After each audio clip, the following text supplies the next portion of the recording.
Selamat datang, perkenalkan saya Keila Talita dari sebagai PSI 4 dari kelompok 1.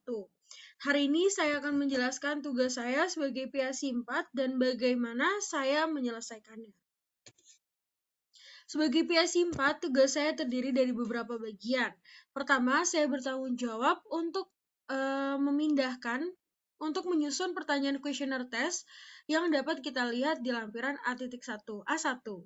Setelah itu, saya harus menanggapi subjek penelitian yang tercantum di lampiran B1. Saya juga harus menambahkan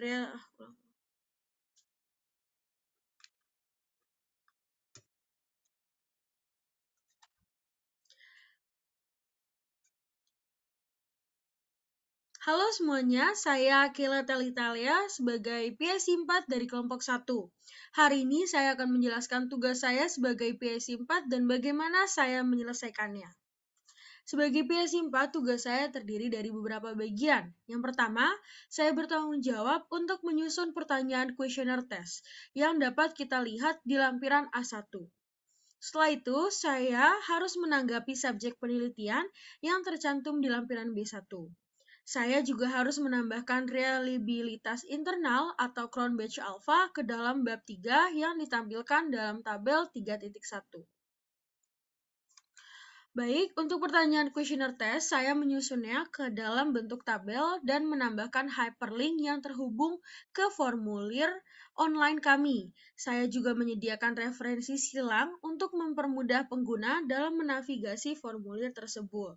Baik, seperti yang bisa kita lihat di sini, sudah ada tabelnya dan juga ada hyperlink yang kalau misalnya hyperlinknya kita buka, akan langsung mengarahkan kita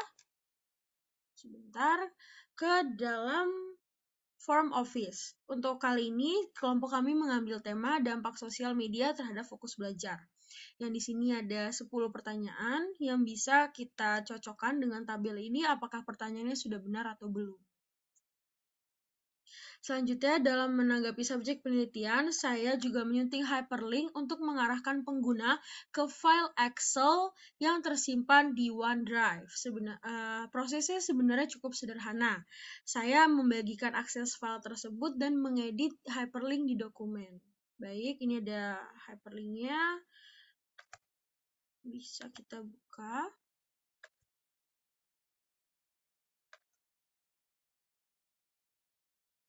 Baik, ini dia agak loading. Untuk di tabel ini sendiri sebenarnya cukup mudah. Saya mendapatkan datanya dari PIC lain, kemudian saya save as dan juga saya ubah ke dalam My SharePoint agar dapat diakses oleh banyak orang. Nah, ini dia hasil survei jawaban dari responder.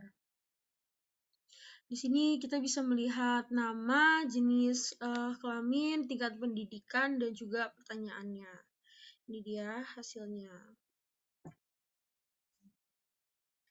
Terakhir, saya juga memindahkan reliabilitas internal ke dalam dokumen dan menyajikannya ke dalam tabel agar sesuai. Saya juga menyertakan referensi silang ke lampiran B untuk memudahkan pengguna dalam menggunakan informasi yang terkait. Jadi di dalam hyperlink ini, di dalam tabel ini bukan hanya menyediakan mengenai hasil jawaban aja, tapi ada juga Crown Batch Alpha. Crown Batch Alpha yang telah dikerjakan oleh PIC 2. Nah, hasil datanya dari Crown Batch Alpha-nya bisa saya masukkan ke dalam sini, tabel ini. Yang dimana bisa kita lihat di sini, datanya sudah sesuai. Baik, itu aja tugas dari saya. Dengan demikian, tugas saya sebagai PSI 4 telah selesai.